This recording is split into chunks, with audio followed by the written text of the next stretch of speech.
Hello, and welcome to the Kathleen Spracklin podcast. I am a woman on a mission to establish a cadre of writers, thinkers, and teachers who are transforming the world one character at a time. And it all starts with one thing: a deep understanding of human motivation, why people do what they do, and the forces that drive them. To gain that understanding, I am mining the intersection of psychology, theology, and philosophy to make you a better writer. This is episode 137. Where do, for a Zettelkasten main card, where does the content come from? And this question is thanks to Pam. Thank you so much. This is the perfect next segment to go after the long video that I did yesterday, this special podcast on numbering, where I tried to cover it start to finish in one video.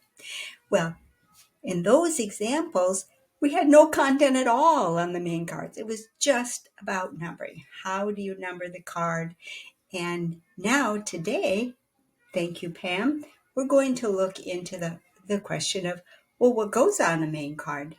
And Pam says that she has a large number of unnumbered bib cards and doesn't know really at this moment how to turn them into main cards. And that is the topic of tonight's video. Of course, I'm going to show you some examples, but I want to just give you an overview first before we dive in and take a look at the cards. A bib card is the card that you will create that tracks your reading of a particular book. When you're reading a particular book, you're going to want to keep a record of the book, the author, the publication date, and information that you glean from that author. Let me show you. I happen to have a few rather handy. Here is one, and you don't need to be able to necessarily read the words on it, because what you can see is that on the face of the card, the normal side with numbers and letters, is information about the book itself. And if there's a reference code that you'll get to see this in digital form where you can actually read it, but there'll be a code that will tell you what's the nickname that I'm going to use, the short form for the book, the title, the author's information about the publication, and it's a very good idea to also include information about why are you reading this book? Why did you pick this book to read? What's your purpose in reading the book? Because if you read with a purpose, it's really going to guide you as you read, so you'll know what to select, because selectivity is going to turn out to be a very important part of going from a bib card to a main card. Okay, the next part of the introduction, before we look at some real live examples, is what occurs on the back side of a bib card. On the back side of a bib card, we take the notes that we gain by reading. And in my world, I like to have a column that's fairly narrow and then a wider column of notes. On the column that's fairly narrow, what I like to include is the page number of the book.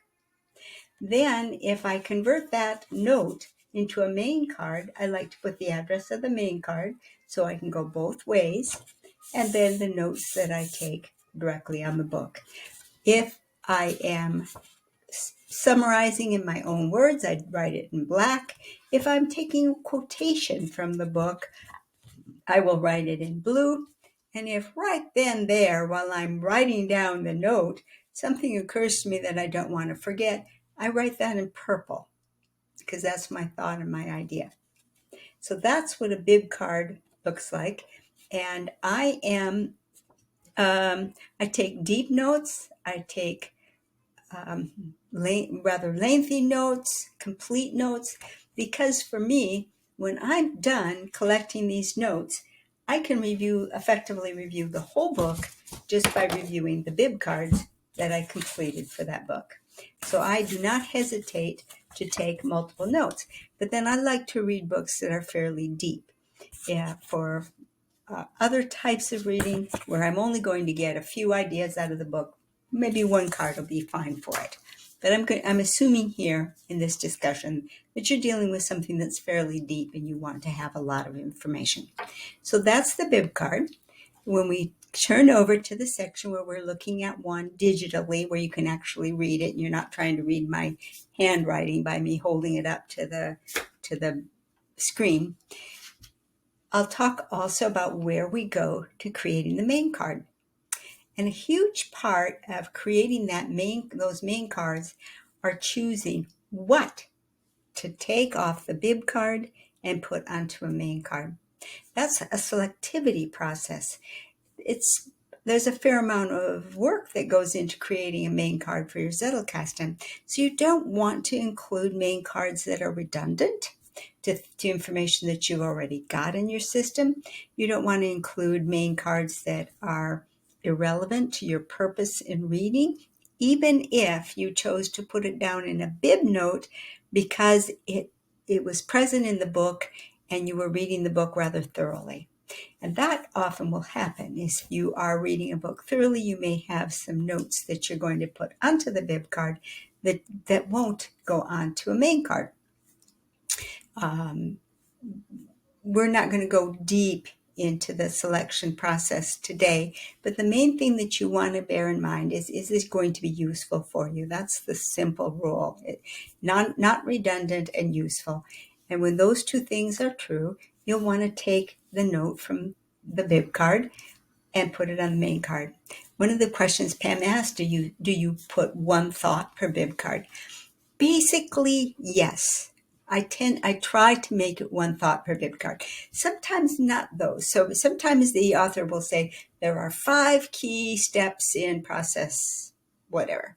1, 2, 3, 4, 5. I'll put them all 5 on one bib card because there's 5 steps. And is that one thought or 5 thoughts? I think of it as one thought and I put it together. I tend not to put a whole thesis or an entire argument on a bib card. On a main card. That's what's the bib card. They're all together on the bib card. I like to keep one idea per main card because I want them to interact. And if I have 2 different ideas, then one idea might want to interact one place and the other idea might want to interact another place, and I'm going to lose flexibility. So pretty much, not ironclad, but pretty much one idea per bib card. Certainly one central theme for bib card. I wouldn't go anything diverse on a single bib card. The other reason why I tend to keep one thought per bib card is that and a requirement that I make to myself when I make my main card is that every main card must include my reaction to the material. And when I'm in good form, can't say I always do this, but when I'm in good form, it gets 2 notes from me. The first note is the note that I create when I'm transferring from the bib card to the main card. This is an idea I want to keep. I write the idea down, and then my reaction to the idea right then and there. Then the next step is filing the main card. That's a whole separate video. How about tomorrow for that one? But in that process where I'm selecting where that new main card is going to go, I like to also include a little note. Why did that card go there? So I can't say that I'm anywhere near perfect on doing those second notes, but I try very, very, very hard to always include something of myself on any note that goes into my Zettelkasten. If I don't, it's just a factoid. And frankly, you can look up factoids faster on Google than you can find them in your index. So don't bother just putting factoids in your Zettelkasten. Put ideas, put thoughts. That's what's going to not only increase your awareness and understanding, it's going to let those ideas interact, and that's going to expand your comprehension of the topic that you're interested in. And it's actually, I firmly believe, going to expand your brain power. I've said this before, but I'll say it again. When you have one idea that totally fills your brain and you capture it on a file card, then later in the future, you've got another idea that totally fills your brain and you go to file it, and you meet that other idea, and the other idea comes to life, suddenly you've got two brains full of ideas, this one and this one, and it's almost like doubling your mental capacity. It's a thrill, it's exhilarating, and it will energize the time that you take to be working with your Zettelkasten. Okay, so enough preamble. Let's take a quick look at an example bib card and an example main card so you can see the components that I'm talking about. I'll see you over on my desktop. Okay, so here's our promised example. This is the back side of a bib card. I tend to lop off the corners of my second and subsequent bib cards so that I can keep them together as a group. It makes it much easier for me to grab all the bib cards that go with a certain book. And that does scrunch me up a little bit when I'm going to put my page numbers in. But everything just, I just scrunch it up, especially since it's handwritten. It's easier to do than it is when I'm trying to type it in so that you can read the card. So in this example, I'm drawing notes from pages 8 and 9 of the book, which is Peterson and Seligman's Character Strengths and Virtues. And in the first note, they're discussing at great length about the DSM, which is a diagnostic survey manual of psychological pathology. And so they're talking about how it functioned both as a taxonomy and how it became a worldwide dominant force in the field of psychology. So that was a pretty important note for me. And so I wanted to transfer that to a main note. In particular, you'll see this 4D5A. When I transfer a note from a bib card to a main card, I like to include the address of the main card that I just created. That way, I can go straight to the card if I ever want to know how I handled that or where I filed it, and vice versa, to be able to go back from the card to the book. So let's take a look at the main card that grew out of this bib note. Okay, here's my main card.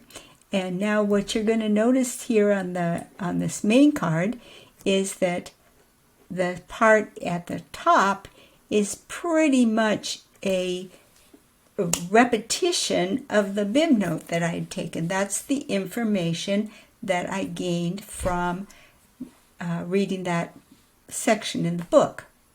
I gave it a title, and the reason I like to give my cards a title is that when I index my cards, and we're going to talk about indexing tomorrow, not today, I use all of the keywords in the title that I give a card. So this is basically how index entries are going to read for this card. And then the all-important down here is the all-important note of how I reacted to that card. And the thing that struck me as interesting is the authors have gone on at great length about taxonomies and how they wish they had one for the character strengths and virtues. And they've mentioned taxonomies page after page after page. And then they say that this reference, the DSM, became a dominant taxonomy worldwide, and then they say including all of the implications of a taxonomy, and then they say, for example, and they give 4 of them. Well, that made me wonder immediately, well, what other implications are there of a taxonomy?